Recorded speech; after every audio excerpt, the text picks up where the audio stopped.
perkenalkan, kami dari kelompok 8. Anggota kami terdiri dari 3 orang, Triseptia, Imel Kristi Monita, dan Jijah Siti Jakia. Kelompok kami akan membahas tentang analisis ekonomi pelayanan kesehatan. Pada dasarnya, ekonomi dan kesehatan adalah dua hal yang saling berhubungan. Ekonomi akan mempengaruhi kesehatan, dan sebaliknya, kesehatan juga akan mempengaruhi ekonomi. Sebelum kita lanjutkan, mari kita simak cuplikan video berikut ini. Presiden Joko Widodo menyebut kesehatan masyarakat merupakan prioritas pemerintah, namun bukan berarti mengorbankan ekonomi, sehingga diperlukan keseimbangan. Nah, untuk menciptakan keseimbangan tersebut, maka ekonomi kesehatan harus dipelajari. Lalu, apa sih ekonomi kesehatan itu? Ekonomi kesehatan yaitu bidang yang menyelidiki ketersediaan dan permintaan sumber daya pelayanan kesehatan, serta bagaimana dampaknya terhadap populasi. Sedangkan analisis ekonomi kesehatan adalah bidang yang mempelajari pengaruh faktor ekonomi terhadap kesehatan masyarakat. Dalam pelaksanaannya, pelayanan kesehatan tidak luput dengan adanya keterbatasan, seperti jumlah tenaga kesehatan, persediaan obat, ketersediaan alat kesehatan, ketidakmampuan masyarakat dalam mengeluarkan biaya pengobatan, dan lain sebagainya. Berbagai keterbatasan tersebut mendorong manusia untuk membuat pilihan antara berbagai alternatif yang paling menguntungkan. Dalam membuat pilihan tersebut, maka dapat dikaitkan dengan ilmu ekonomi. Ilmu ekonomi mengkaji semua biaya dan manfaat dari perbaikan pola alokasi sumber daya yang ada.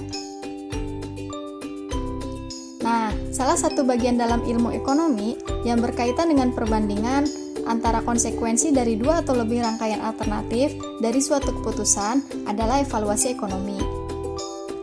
Evaluasi ekonomi bertujuan untuk membantu mengidentifikasi apakah intervensi yang lebih efektif adalah intervensi yang cost efektif atau tidak, serta membantu dalam menganalisis keuntungan marginal dari sebuah intervensi baru.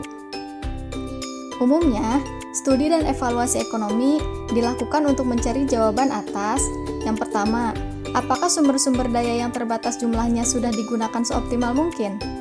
Yang kedua, apakah hasil yang dicapai sudah setimpal dengan jumlah biaya yang dikeluarkan? 4 metode evaluasi ekonomi pelayanan kesehatan. Yang pertama ada Cost Minimization Analysis. CMA merupakan alat sederhana yang dapat membandingkan di biaya dari 2 atau lebih program, di mana tujuannya adalah untuk mengidentifikasi alternatif dengan biaya yang terendah. Bila tidak tersedia data untuk mendukung alternatif terapi yang digunakan, maka harus digunakan metode yang lain.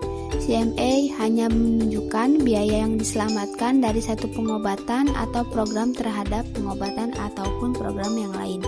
Metode ini memerlukan studi epidemiologis lebih dahulu.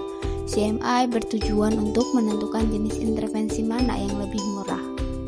Yang kedua ada Cost Effectiveness Analysis atau CEA. Merupakan suatu metode yang didesain untuk membandingkan antara outcome kesehatan dan biaya yang digunakan untuk melaksanakan program tersebut atau intervensi dengan alternatif lain yang menghasilkan outcome yang sama. CEA bertujuan untuk mencari intervensi yang paling menguntungkan dalam mencapai suatu tujuan tertentu dengan cara membandingkan hasil suatu kegiatan dan biayanya. Mengevaluasi salah satu dari hal sebagai berikut. Yang pertama, intervensi mana yang dapat mencapai suatu hasil yang telah ditargetkan dalam pembangunan kesehatan dengan biaya paling rendah.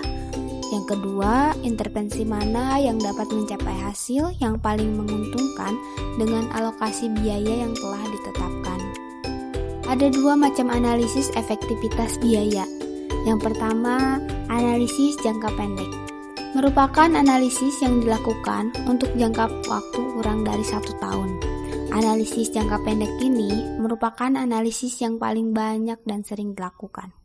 Dalam analisis jangka pendek ini biaya satuan atau unit cost dihitung dari biaya depresiasi. Yang kedua, ada analisis jangka panjang. Merupakan analisis yang dilakukan untuk jangka waktu lebih dari 1 tahun. Dalam analisis jangka panjang ini, biaya satuan atau unit cost yang digunakan adalah berupa nilai discounted unit cost, di mana dalam perhitungannya tanpa mempertimbangkan biaya depresiasi. Yang ketiga, benefit analysis. Suatu pendekatan yang digunakan sebagai pedoman untuk pengambilan keputusan dalam proses penyusunan alokasi biaya kesehatan atau program lain.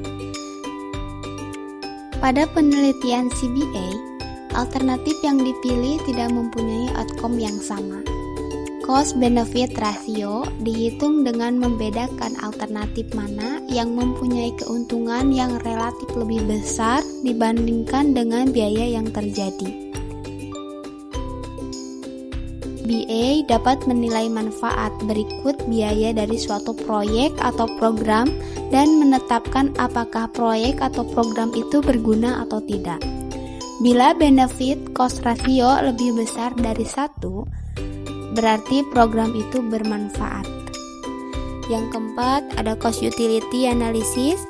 Analisis yang mengukur manfaat dalam utility, beban lama hidup, menghitung biaya per utility, mengukur rasio untuk membandingkan di antara beberapa program. Teknik CUA mirip dengan cost effectiveness analysis. Hasil dari suatu program diukur dari aspek penggunaan atau pemanfaatannya. Dapat dititikberatkan pada minimizing cost yang berarti menekan biaya atau maximizing effect yang berarti memperbesar hasil. Hasil dinyatakan dalam biaya per quality adjusted life year atau QLY atau QLY per unit sumber biaya. Manfaat evaluasi ekonomi di pelayanan kesehatan memberikan penilaian terhadap efisiensi yang menilai hubungan antara hasil yang dicapai dan input yang digunakan, yaitu uang atau biaya sebagai penggunaan sumber daya untuk mendapatkan pengobatan dan pelayanan kesehatan. Dapat ditarik kesimpulan, evaluasi ekonomi kesehatan membantu pengambil keputusan memperoleh gambaran lengkap mengenai seberapa besar rasio, manfaat, atau biaya kesehatan untuk menentukan opsi yang paling efisien secara ekonomi. Metode evaluasi ekonomi kesehatan tadi ada 4, CMI, CI, CUI, dan CBI. Terima kasih sudah menyimak, kami dari kelompok 8.